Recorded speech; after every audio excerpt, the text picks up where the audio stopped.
ఇది రాకడను సూచిస్తుంది. యేసుక్రీస్తు ప్రభువు నీ కొరకు నేను వస్తున్నాను అని నీకు నాకు సెలవిస్తున్న మాట ఇది. ముందుగా రానే వచ్చును, నీ ఆశ భంగము కానేరదు. మరొక వాగ్దానం కూడా ఇక్కడ ఉందండి, నీ ఆశ భంగము కానేరదు.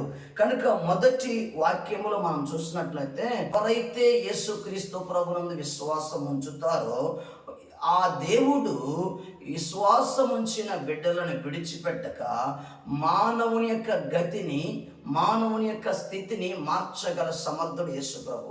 నీ స్థితిగతులు యేసుక్రీస్తు ప్రభు చేతిలో ఉన్నవి. ఆయన నమ్ముకొని మనము ఆయన గాని స్తుతి చెల్లించినప్పుడు మన స్తుతి, మనము దేవునికి ఇచ్చే స్తుతి మన గతిని మారుస్తుంది, మన స్థితిని మారుస్తుంది. ఏదైనా చేయగల సమర్థుడు యేసుక్రీస్తు ప్రభు. కనుక ఈ మొట్టమొదటి వాగ్దానము నిశ్చయముగా ముందుగతి రానేవచ్చునన్న వాగ్దానము యేసుక్రీస్తు ప్రభు త్వరలో రాబోచున్నాడు. ఆ గతి పాపులకు సంభవించబోతుంది.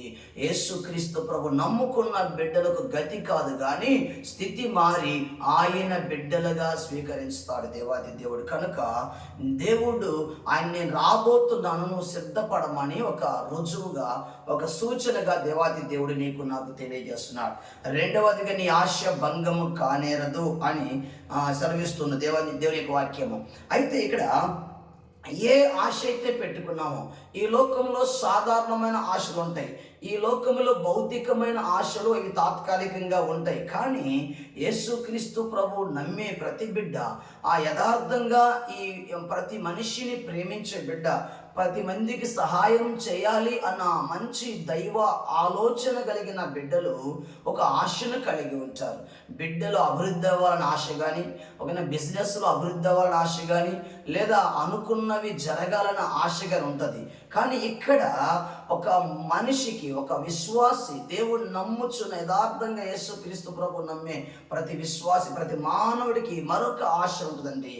నేను నా కుటుంబం, నా బిడ్డలు నిత్యత్వంలో మంచిగా ఉండాలా, మేము దేవుని దగ్గర ఉండాలి. ఈ లోకంలో కష్టాలు నష్టాలు వచ్చినా అవి సరిచేసుకొని పోతాం, కానీ నిత్యము భవిష్యత్తులో, ఆ యొక్క యుగాంతము తర్వాత భవిష్యత్తులో మేము, మా బిడ్డలు, మా కుటుంబం, మేమంతా దేవుని దగ్గర సురక్షితంగా ఉండాలన్న ఆశ యథార్థంగా భక్తి చేయవారికి ఉంటుందండి. కనుక ఆ మాట విషయమై దేవుడు అంటున్నాడు, ఏ దేవుని గురించి నువ్వు ఆశ కలిగి ఉన్నావో, ఏ నిత్యత్వం గురించి నువ్వు ఆశ కలిగి ఉన్నావో, ఏ నిత్యత్వంలో యేసు క్షేమంగా ఉండాలని, మంచిగా ఉండాలని, అందరూ అక్కడ నెమ్మదిగా ఉండాలని ఆలోచిస్తున్నావు కదా, అది నిత్య జీవానికి సంబంధించిన ఆశ. మరణము లేకుండా నిత్యము జీవించే పరలోకంలో దేవాతి దేవుడు మనల్ని ప్రవేశపెట్టినప్పుడు మన ఆశ భంగం చేయకుండా ఆ దేవాతి దేవుడే నీతో నాతో పాటు ఆయన ఉంటూ మన ఆశను సంపూర్ణం చేస్తాడండి. మన యొక్క హృదయాన్ని శాంతితో నింపుతాడండి, మన హృదయాన్ని సంతోషంతో నింపుతాడు. దేవుని మీద ఉన్న ఆశ భంగము కానివ్వక ఆయన వచ్చి నీకు తోడుండి నిన్ను శాశ్వతమైన రాజ్యంలోకి, మరణము లేని రాజ్యంలోనికి, ఆ వెలుగు కోటీశ్వరుల కాంతితో ఉన్న రాజ్యంలోనికి తీసుకెళ్ళటానికి దేవాతి దేవుడి యొక్క ఆలోచన. కనుక ప్రభునందు ప్రియమని దేవుని బిడ్డ, నిశ్చయముగా ముందుగతి రానేవచ్చును. అంటే యేసుక్రీస్తు ప్రభు రాకడొస్తున్నది. అయితే నీ ఆశ భంగము కానేరదు. దేవుని విషయమై, దేవుడి యొక్క నిత్యత్వ విషయమై నీవు కలిగి ఉన్న సురక్షితమైన ఆత్మీయ జీవితము, నీ ఆత్మ భంగం కలుగకుండా, నీ ఆత్మకు భంగం కలుగకుండా, నీ ఆశకు భంగం కలుగకుండా దేవాతి దేవుడు రానయ్యున్నాడు. దేవుడు నీకు ఒక భరోసా ఇస్తున్నాడు, నీ ఆశ భంగం కానేరద బిడ్డ అని. మరొక వచనాన్ని చూద్దామండి. యెహోషువ గ్రంథము 1వ అధ్యాయం చూసినట్లయితే అక్కడ మీరు అడుగుపెట్టు ప్రతి స్థలమును మీకు ఇచ్చుచున్నాను అంటాడు. నేను మోషేతో చెప్పినట్లు మీరు అడుగుపెట్టు ప్రతి స్థలమును మీకు ఇచ్చుచున్నాను. ప్రభునందు ప్రియమైన దేవుని బిడ్డలారా, ఆనాడు ప్రపంచం మొత్తం మీద ఒక ఉన్నతమైన ఒక రాజ్యము ఏలుబడి చేయుచున్నది. అగ్రరాజ్యంగా పరిపాలన జరుగుతున్నది. ప్రపంచాన్ని ఏలుబడి చేస్తున్న ఆనాటి యొక్క అగ్రరాజ్యం, క్రీస్తు పూర్వం 12వ శతాబ్దంలో ఆనాటి యొక్క అగ్రరాజ్యము ఈజిప్ట్ సామ్రాజ్యము. ఐగుప్తు సామ్రాజ్యంలో చక్రవర్తి ఫరో, ఆయన సామ్రాజ్యం కింద ప్రపంచమంతా పరిపాలన అవుతుంది. ఆయన సామ్రాజ్యంలోనికి ఒక వ్యక్తి వెళ్ళాడు, ఆయన పేరు జోసెఫ్. ఆయన ద్వారా వారి వంశస్థులందరూ అక్కడికి వెళ్ళినారు. అక్కడ అభివృద్ధి అయిపోయి కొన్ని లక్షల మంది అవుతారండి. ఆ తర్వాత జోసెఫ్ గారి ఆ యొక్క జీవితం ముగించిన తర్వాత మరో ఫరో రాజు ఆ యొక్క సామ్రాజ్యాన్ని ఏలుబడి చేస్తూ ఉంటాడు. అప్పటికే లక్షల మందిగా అభివృద్ధి చెందుతున్న జోసెఫ్ యొక్క ఆ యొక్క వంశస్థులు, జోసెఫ్ యొక్క వారి యొక్క బంధువు మిత్రాదులు అందరూ కొన్ని లక్షల మందిగా అభివృద్ధి అయ్యారు.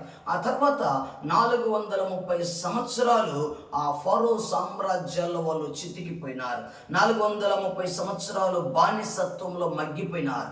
వారు ఏడుస్తూ మొదలు పెట్టారు. వారికి ఎదురవుతున్న కష్టాలు, వారికి ఎదురవుతున్న నష్టాలు వాళ్ళని శ్రమ పెడుతున్నారు, భయంకరమైన చిత్రవద చేస్తున్నారు. అలాంటి పరిస్థితుల్లో ప్రజల యొక్క ఆర్తనాదాలు, ప్రజల యొక్క కన్నీరు, ప్రజల యొక్క మొర దేవుణ్ణి చేరి 430 సంవత్సరాలుగా బానిసత్వంలో ఉన్న ప్రజలను విడిపించడానికి జీవము గల దేవుడు ఒక వ్యక్తిని ఎంచుకుంటాడు.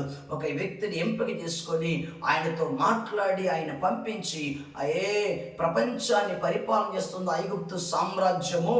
ఆ ఐగుప్తు సామ్రాజ్యము ఆ రాజు ఫాలో అయ్యే 10 రకాల ప్రకృతి వనరులు, వాటికి సాగిలపడే ఆ రాజు దగ్గరికి ఈ యొక్క వ్యక్తి, దేవుడి చేత పంపబడిన మోషే అనే వ్యక్తి ఎంటర్ అయిపోయి రాజుకు ఎదురు తిరిగి 430 సంవత్సరాలుగా బానిసలుగా ఉన్న ఇశ్రాయేల్ ప్రజలను విడిపించడం కొరకు ఆ 10 రకాల వనరుల మీద దేవాతి దేవుని శక్తిని చూపించి ఆ 10 రకాల వనరులను ఓడించి ప్రజలను, లక్షల మంది ఇశ్రాయేల్ ప్రజలను తీసుకువస్తూ దేవునితో నడిచి వస్తున్న సందర్భంలో కూడా ఎర్ర సముద్రం అడ్డుగా వస్తే ఎర్ర సముద్రాన్ని కూడా పక్క 2 పాయలుగా చీల్చుకుంటూ లక్షల తన యొక్క ఇశ్రాయేలు బలగాన్ని తీసుకొని యువతలకు వచ్చి ఏ ఎర్ర సముద్రం అయితే చీల్చకుండా దేవాతి దేవుడు మోషేను ఆయన యొక్క సైన్యాన్ని తీసుకొచ్చినాడో అదే ఎర్ర సముద్రంలో కూడా వస్తున్న ఫరో రాజ్యాన్ని, ఫరో అధికారులు, రథములను ఆ ఎర్ర సముద్రంలో ముంచి పడేసి దేవాతి దేవుడు తనను ప్రేమించే బిడ్డలను, తనను ఆశ్రయించే బిడ్డలను రక్షించి 40 సంవత్సరాల అరణ్యంలో నడిపించి అనేక రకాలుగా సహాయం చేస్తూ వచ్చిన మోషే గారిని నడిపించిన దేవాతి దేవుడు ఆయన చనిపోయిన వెంటనే, ఆయన పరలోకానికి వెళ్ళిన వెంటనే ఆ భారమంతా, ఆ లక్షల మంది నడిపించే భారమంతా ఒక యువకుని మీద పడుతున్నది. ఒకవైపు లక్షల మందిని సంతోష పెట్టాలా, ఒకవైపు ఆ లక్షల మందిలో పెద్దలు ఉంటారు, వారిని మోల్డ్ చేయాలా. ఆ తర్వాత కొంతమంది విమర్శకులు ఉంటారు, వారిని సాటిస్ఫై చేయాలా. ఒకవైపు ప్రజల యొక్క ఆకలి తీర్చాలా, ఒకవైపు ప్రజలను రక్షించాలా, ఒకవైపు ఆ శత్రు రాజుల నుంచి రక్షించాలా, ఒకవైపు పెద్దల నుంచి రక్షించాలా, ఒకవైపు విమర్శకుల నుంచి రక్షించాలా. ఇలాంటి పరిస్థితుల్లో సతమతమవుతూ ఏం చెయ్యాలన్న పరిస్థితి, ఎటు పోయినా కష్టాలే, ఎటు వెళ్ళినా నష్టాలే, ఏమి చెయ్యాలనుకున్న భయమే, చుట్టూ భయం అలుముకున్నది ఒక యువకుడిని.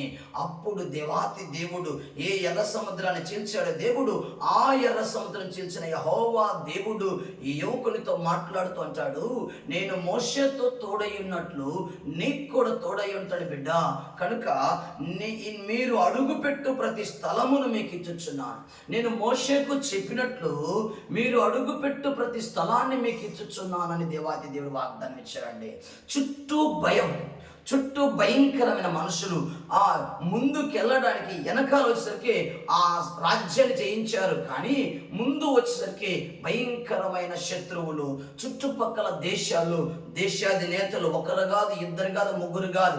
ఈ యవనస్తుడు ఒకవైపు లక్షల కాల్బలాన్ని నడిపించాలా, మరొక వైపు సుమారు 30-31 మంది రాజులు శత్రువులుగా అడ్డుపడబోతున్నారు, వారిని జయించాలా. 31 మంది రాజులను జయించడానికి శక్తినివ్వడానికి, ఆ 31 మంది రాజులను జయించి తన లక్షల కాల్బలమైన ఇశ్రాయేలు ప్రజలను దేవుడు వాగ్దానం చేసిన సురక్షిత ప్రాంతమైన కనానునకు తీసుకురావడానికి దేవాతి దేవుడు ఇస్తున్న ఆ వాగ్దానం అది. మీరు అడుగు పెట్టు ప్రతి స్థలమును మీకు ఇచ్చుచున్నానని దేవాతి దేవుడు చెప్తున్నాడు. యెహోషువ లే, నీవు నడువును, లేచి నడువు, నా ప్రజలను నడిపించమని దేవాతి దేవుడు వాగ్దానం ఇస్తున్నాడు. ప్రభునందు ప్రియమైన దేవుని బిడ్డ, ఈనాడు ఎటు చూసినా భయము మానవుని అలమటిస్తుంది. ఏది చెయ్యాలన్నా భయం, పడుకునేటప్పుడు నిద్రపోవాలన్నా భయం, ప్రయాణం చేసేటప్పుడు భయం, ఏమి జరుగుతుందో, ఎలా జరుగుతుందో, ఎలా అయిపోయింది అనే భయం, నిత్యము భయాన్ని ఎదుర్కొనే మానవ జీవితానికి దేవుడిస్తున్న భరోసా, నిన్ను విడువను, నిన్ను ఎడబాయను, నిబ్బరము కలిగి ధైర్యం గుణమని చెప్తున్నాడు. నువ్వు అడుగు పెట్టే ప్రతి స్థలాన్ని నీకు ఇస్తా పద అని యెహోషువకు దేవాది దేవుడు మాట్లాడి బలపరిచి ఆ లక్షల సైన్యాన్ని నడిపించుకుంటూ 31 మంది రాజులను ఒకరి తర్వాత అలా జయించుకుంటూ శాశ్వతంగా మంచిగా దేవాతి దేవుడు ఏర్పాటు చేసిన సురక్షితమైన ప్రాంతమైన కనానునకు చేర్చాడు. కనుక నీవు అడుగు పెట్టి ప్రతి స్థలాన్ని నీకు ఇస్తా, నేను నీతో వస్తా, నీ వెంటే ఉంటా, నీ శత్రువులను పడగొడతా, నిన్ను నిలబెడతా అని దేవాతి దేవుడు ఇచ్చిన వాగ్దానమే, భరోసానే మీరు అడుగుపెట్టు ప్రతి స్థలమును మీకు ఇచ్చుచున్నాను. ప్రభునందు ప్రియమైన దేవుని బిడ్డ, యెహోషువ మోషే గారు ఏ విధంగా అయితే ఇశ్రాయేలు ప్రజలు నడిపించి కనాను ప్రాంతానికి చేర్చారో, అలానే ఈనాడు దేవుని బిడ్డలు, దైవ సేవకులు నిన్ను, నీ కోసం, నా కోసం ప్రార్థన చేసి ప్రతి ఆత్మ కొరకు కన్నీరు గార్చి శాశ్వతమైన పరలోక రాజ్యంలో నేను సురక్షితంగా ఉంచడానికి ప్రయత్నాలు చేస్తూ ఉంటారు. కనుక నీ భయం పోవాలంటే భయానికి భయం కలిగించే బలవంతుడైన దేవుడు నీతో ఉండాలా. ఆయన వాగ్దానాన్ని సొంతం చేసుకుందాం. మీరు అడుగుపెట్టి ప్రతి స్థలాన్ని మీకు ఇస్తాడు దేవాతి దేవుడు. ఆయన ఇవ్వాలంటే దేవుడు ఏం చేయాలి? మనకు తోడుండాలా. అందుకని దేవుడు నీకు ఖచ్చితంగా తోడుంటాను అని చెప్తున్నాడు. మరొక వాగ్దానం చూడండి, కీర్తన గ్రంథము 4:8 నేను ఒంటరిగా నుండినను నీవే నన్ను సురక్షితముగా నివసింపజేయుదువు. నేను ఒంటరిగా ఉండినను నీవే నన్ను సురక్షితముగా నివసింపజేయుదువు. ఈ ఒంటరితనం అనేది మానవుని జీవితంలో ప్రతి ఒక్కరు ఫేస్ చేయాల్సిందే. ప్రతి మానవుడు ఒంటరితనాన్ని అనుభవించాల్సిందే. ఇల్లు ఉంటాయి, పొలాలు ఉంటాయి, స్థలాలు ఉంటాయి, ఫ్లాట్స్ ఉంటాయి, మంచి పేరు ఉంటుంది, ఉద్యోగం ఉంటుంది, డబ్బు ఉంటుంది, అన్నీ ఉంటాయి. కానీ మానవుడు ఒంటరివాడిగా ఉంటాడు. అందరూ ఉన్నా ఒంటరివాడు మానవుడు, అన్ని ఉన్నా ఒంటరివాడు మానవుడు, అందరూ సహాయం చేసిన ఒంటరివాడు మానవుడు. ఎంత లగ్జరీగా బతికినా అనారోగ్యం వచ్చి తలుపు తట్టినప్పుడు ఒంటరైపోతాడు. డబ్బును కోల్పోయినప్పుడు ఒంటరైపోతాడు. నేనున్నాను అని భరోసా ఇచ్చేవారు దూరం అయిపోయినప్పుడు ఒంటరవుతారు. మనం నమ్మిన వారే, ప్రాణానికి ప్రాణంగా నమ్మిన వారే మనం మోసం చేసినప్పుడు ఒంటరైపోతాం. నీ ప్రాణాలకు నా ప్రాణం అడ్డమేస్తాను అని చెప్పిన వారే ప్రాణాలు తీయటానికి వెంటాడినప్పుడు మనం ఒంటరి అయిపోతాం. ప్రభునందు ప్రియమని దేవుని బిడ్డలారా, ఈ ఒంటరి జీవితంలో దేవాది దేవుడు అంటాడు, నువ్వు ఒంటరివి కావు బిడ్డా, నువ్వు ఒంటరివి కాదు. నేను ఒంటరిగా నుండినను నీవే నన్ను సురక్షితంగా నివసింపజేయదు. ఈ మాట అంటుంది ఎవరు తెలుసా? దావీదు రాజు అంటున్నాడు. రాజు ఒంటరిగా ఉన్నప్పుడు ఆయన భావాన్ని వ్యక్తం చేస్తూ దేవునితో మాట్లాడుచున్న మాట ఇది. ఆ దావీదు రాజుని మరొక రాజు అయిన వాళ్ళ మామగారైన సౌలు రాజు వెంటాడుతున్నప్పుడు, బల్యాలతో పొడిచి చంపడానికి ప్రయత్నం చేస్తున్నప్పుడు ప్రాణాలు గుప్పెట్లు పెట్టుకొని అరణ్యములో పరుగులెత్తాడు దావీదు. కొండ గుహల్లోనికి వెళ్ళిపోయినాడు దావీదు. తన యొక్క సౌలు రాజు యొక్క ఈటికి దొరకకుండా పారిపోయిన వ్యక్తి దావీదు.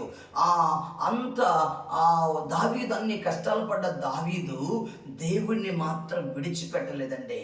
ఏ శత్రువుకు దావీదును అప్పగించలేదు. కొండ గుహల్లోకి వెళ్ళి దేవుని స్తుతించగలిగినాడు.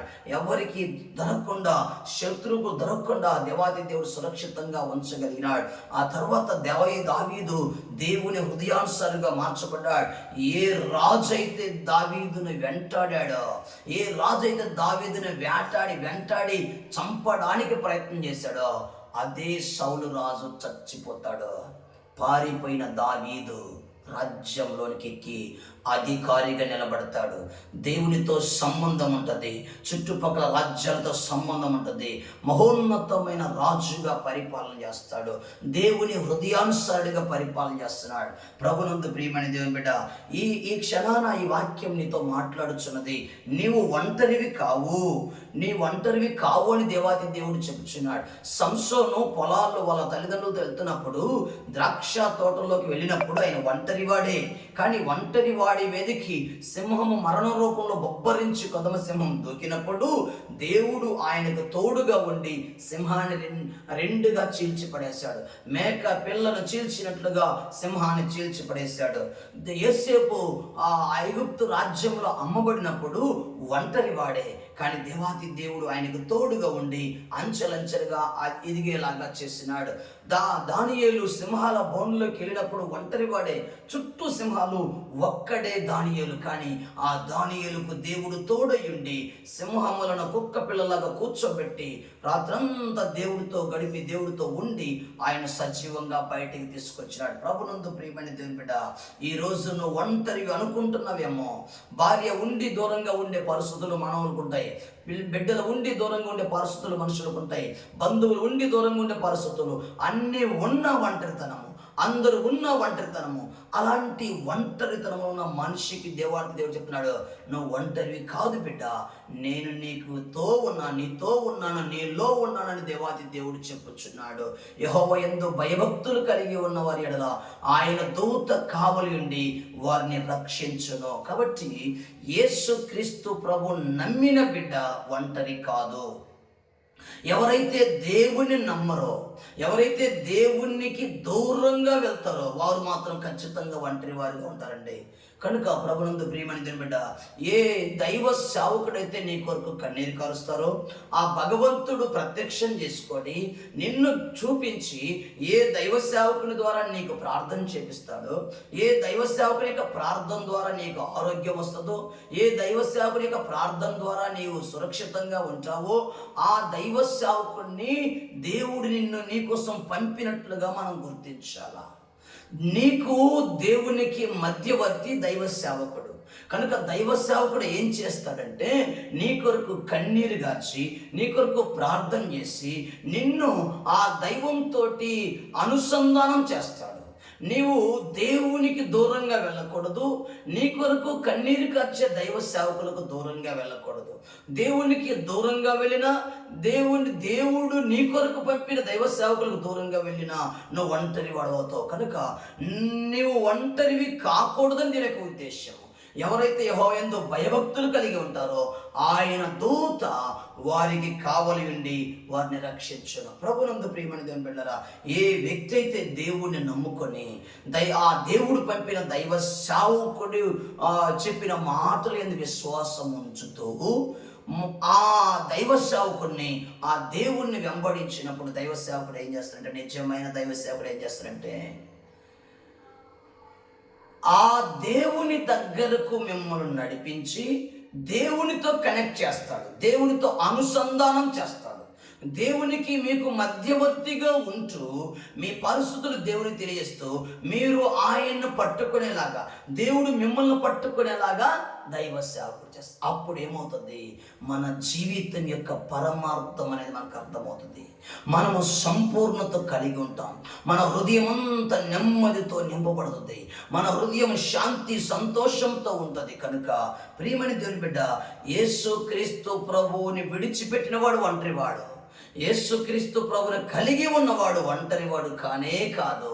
ఎందుకంటే ఆయనను కలిగి ఉన్న వ్యక్తి ఎడల కొన్ని నిమిషాలు, ఒక నిమిషంలో 180,000 మందిని చంపగల ఆ శక్తి గల దేవదూతలను ఆయన నమ్మిన బిడ్డలకు సెక్యూరిటీగా దేవాది దేవుడు ఏర్పాటు చేస్తాడు. కనుక ఒక ఎమ్మెల్యేకి సెక్యూరిటీ ఉంటుంది, ఒక ఎంపీకి సెక్యూరిటీ ఉంటుంది, ఒక మంత్రికి సెక్యూరిటీ ఉంటుంది. అలానే అంతకు మించిన సెక్యూరిటీ ఆయన నమ్మిన బిడ్డలకు ఉంటుందండి. మనం అనుకుంటాము మన తెలివి మనం రక్షిస్తుందని, మనం అనుకుంటాము మన మంచితనం మనం రక్షిస్తుందని, మనం అనుకుంటాము మనం చేసిన మంచి పనులే మనం రక్షిస్తాయని. కానీ మంచి పనులు రక్షించవచ్చు, మంచితనం రక్షించవచ్చు, కానీ అయితే ఆ రక్షించేది తాత్కాలికమే, కానీ దేవుడే మనల్ని రక్షిస్తాడు. అది గొప్ప విషయం అండి. దేవుడు మనల్ని రక్షిస్తాడు మన ఆపద నుంచి. మనకు తెలియకుండానే దేవుడు తన దేవదూతలు పంపించి ప్రమాదాల నుంచి రక్షిస్తాడు. మనకు తెలియకుండానే దేవాది దేవుడు దేవదూతలు పంపించి సడన్గా మన శరీరం మీదకి వచ్చి అనారోగ్యం నుంచి రక్షిస్తాడు. కనుక ఆ దేవుడు దేవదూతలు పంపించి ప్రమాదాల నుంచి రక్షిస్తాడు. ఆర్థికంగా ఆ నష్టపోయే పరిస్థితుల నుంచి కూడా దేవాది దేవుడు విడిపిస్తాడు. కనుక ప్రభునందు ప్రియమైన దేవుని బిడ్డలారా, యేసుక్రీస్తు ప్రభు నమ్ముకున్నవాడు ఒంటరివాడు కాదు. యెహోవా తమకు దేవుడుగా గల జనులు ధన్యులు అని తెలియజేస్తుంది. ఈ యొక్క వాగ్దానాలు చాలా శక్తివంతమైనవి. ఈ వాగ్దానాలలో దేవుని యొక్క ప్రణాళిక అర్థమవుతుంది. దేవుడు నీ పట్ల కలిగి ఉన్న ప్రణాళిక అర్థమవుతుంది. కనుక నీవు బాధించాల్సిన అవసరం లేదు, నీవు మత్సరపడాల్సిన అవసరం లేదు. నేను వస్తున్నాను బిడ్డ, నేను రాబోతున్నాను కాబట్టి నేను రాబోతున్నాను. నిశ్చయముగా ముందు గతి రానే వచ్చును. ప్రపంచ గతి అది, ఆ ప్రపంచ గతి రానే వస్తుంది. అయితే నీ ఆశ భంగము కాదు. నీవు అడుగు పెట్టే ప్రతి స్థలాన్ని నీకు ఇస్తాను. నీవు ఒంటరివి కాదు, ఐ యామ్ విత్ యూ అని యేసుక్రీస్తు ప్రభు తెలియజేస్తాడు. కనుక ప్రభునందు ప్రియమైన బిడ్డ, ఈ వాగ్దానాలు సొంతం చేసుకున్న మీరు ఆ వాగ్దానాలు పట్టుకొని, ఆ వాగ్దానాలు పంపించిన దేవుణ్ణి పట్టుకొని, ఏ దేవుడైతే నీ యందు కరుణ చూపుతున్నాడు, యేసుక్రీస్తు ప్రభు నీ యందు కరుణ చూపుతున్నాడు. కనుక ఆ దేవుణ్ణి నమ్ముకొని ఆయన అడుగు జాడల్లో నడిచినప్పుడు, ఆయనతో నడిచినప్పుడు, ఆయన సన్నిధికి వచ్చినప్పుడు దేవాది దేవుడు ఇంకా గొప్పగా నడిపిస్తాడు. రానున్న రోజుల్లో యుగాంతము తర్వాత మరలా యుగం స్టార్ట్ కాబోతుంది. అది పరలోకములో జరగబోతుంది. అక్కడ కోటాని కోట్ల దేవదూతలు, దేవుడు, బంగారపు వీధులు, కోటి సూర్య నక్షత్రాలు, ఆ కోటి సూర్యుల కాంతితో దగదగా మెరిసే పరలోక రాజ్యం అదే. దుఃఖము లేని రాజ్యము, కన్నీరు లేని రాజ్యము, సమానత్వం కలిగిన రాజ్యము, నిన్ను వలె నీ పొరుగు వారిని ప్రేమించమని చెప్పబడింది అనుసరించే రాజ్యము, ఆ సింహము జింక కలిసి జీవించే రాజ్యం అదే.